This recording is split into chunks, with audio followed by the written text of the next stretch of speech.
السلام عليكم، يا أهلا وسهلا بحضراتكم. هدية تاريخية من أمير قطر لأسود الأطلس المنتخب المغربي بعد فوزهم التاريخي النهاردة على أسبانيا وتأهلهم لربع النهائي.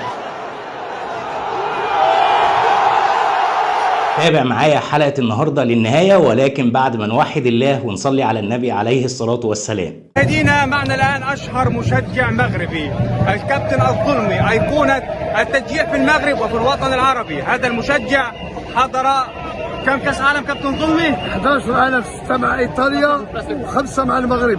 اول مونديال 86، وهذه الجماهير اللي كتشوفها تتبع المغرب ما كانتش كتبع المغرب، كلشي بغا يولي بحال ظلمي. الله يرضي عليهم وعجبوني هاد الشباب. وهاي الولاد جيبوها يا الولاد، جيبوها يا الولاد، جيبوها يا الولاد. الله الله الله الله الله يا الولاد، جيبوها يا الولاد، جيبوها يا الولاد، جيبوها يا الولاد. فعلا جابوها الأولاد، فعلا عملوها رجالة المنتخب المغربي أسود الأطلس، وفازوا النهارده على أسبانيا. مبدئيا كده أنا عاوز الفيديو ده يوصل 30,000 لايك، وأنا متأكد من الجمهور المغربي هيعمل كده وحتى الجمهور العربي. فزي رجالة أسود الأطلس ما جابوها الأولاد، المفروض حضراتكم توصلوا الحلقة دي ل 30,000 لايك. فرحة عارمة من جماهير المنتخب المغربي بعد الإنجاز التاريخي اللي عملوه الأولاد النهارده.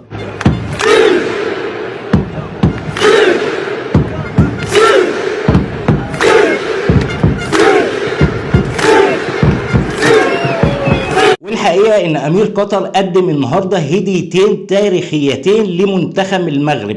اول مقطع او اول هدية معانا وهو وجوده وفرحته وسط الجماهير بفوز المغرب على اسبانيا.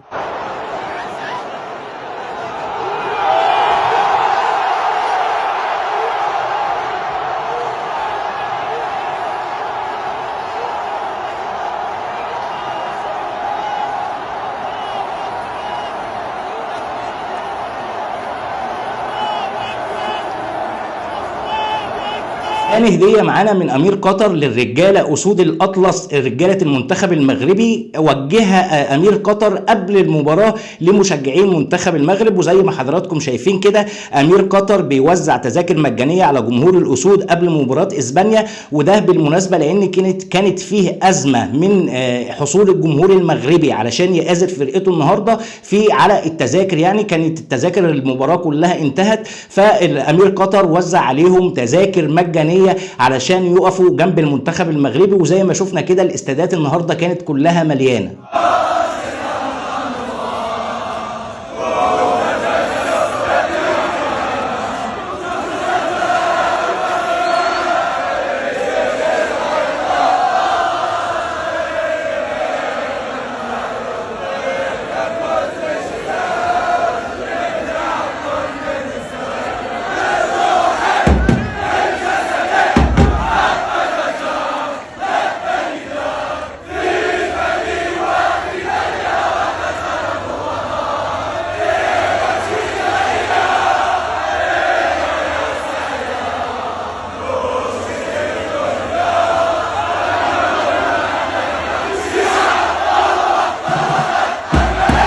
والهدية التاريخية من أمير قطر بعد فوز المغرب على طول على إسبانيا، انتشرت بعض الأخبار إن أمير قطر بيقدم هدية مادية عالية جدا ضخمة جدا لكل رجالة المنتخب المغربي. المغرب تهزم إسبانيا بعد مباراة امتدت ل 120 دقيقة. ألف مبروك لمنتخبنا المغربي. الفوز التاريخي لمنتخب المغرب النهارده هو بمثابة رسالة لكل دول الغرب اللي شانين حملة شرسة على المسلمين ودين المسلمين واخلاق العرب وتقاليدهم. رسالة ان العرب والمسلمين يقدروا يوصلوا لابعد ما تتخيلوا. فينكم بقى يا منتخب المانيا، منتخب الشواذ؟ فينكم يا كل اللي كنت بتدعموا الشواذ من دلوقتي من المسلمين العرب؟ عملوها وممكن فعلا يتأهلوا ويوصلوا وياخدوا الكاس. ايه المشكلة يعني؟ يعني مبروك لمنتخب المغرب، وان شاء الله توصلوا لفوق ما تتخيلوا، شرفتوا راسنا كعرب وكمسلمين. خلينا بقى دلوقتي نخش للموضوع الثاني معانا في حلقه النهارده، وهو الصوره اللي حضراتكم شايفينها دي نشرها صحفي صهيوني من دوله كيان المحتل لمحمد صلاح نجم منتخب مصر زي ما حضراتكم شايفين كده، وبيقول ان هو معاه في المسبح، يعني بيقول للناس ان محمد صلاح زي الفل اهوت وطبع مع الكيان الصهيوني. ولكن الحقيقه الصوره اللي ظاهره لحضراتكم دي هي الحقيقيه، اللي موجود في المسبح مع محمد صلاح هو صديق ليه اسمه محمد، ومش شخص صهيوني زي ما قال اعلامي الكيان المحتل. حبيت بس انبه على النقطه دي، لان في بعض الناس كانت بتقول لك ان محمد صلاح طبع خلاص مع الصهاينه، مع اختلافنا طبعا مع محمد صلاح في الفتره الاخيره بان هو عز الملكه اليزابيث لما ماتت، وان هو بيطلع ينشر صوره وهو بيحتفل بالكريسماس. بعيدا عن الكلام ده، فلكن كان لازم نعرض لحضراتكم الحقيقه دي. العافيه يا اخي، والله فرحونا وفرحوا الوطن العربي بحاله. معك وهبي من قناه اسرائيل، كيف تنظيم كاس العالم في قطر؟ اسرائيل؟ اي نعم. امشي يا حبيبي، روح حبيبي. تعرفنا عن نفسك؟ أسعد السعدي من سلطنة عمان. نعم فيكم. نعم في حالة. معك وهبي من قناة إسرائيل. يا ناخذ أجواءك وانطباعك لا اسمحني أخوي. السلام عليكم. عليكم السلام ورحمة الله وبركاته. عرفنا عن نفسك. محمد النعمان من السودان. من السودان؟ من السودان يا مرحبا. فيكم. ما عليك زود. أخوي معك وهبي من قناة إسرائيل، بدنا ناخذ انطباعك عن فوز القناة. لقاء عفوي يا أخوي لو سمحت. قناة إسرائيلية وأنا معاك يا زول. من المدينة المنورة.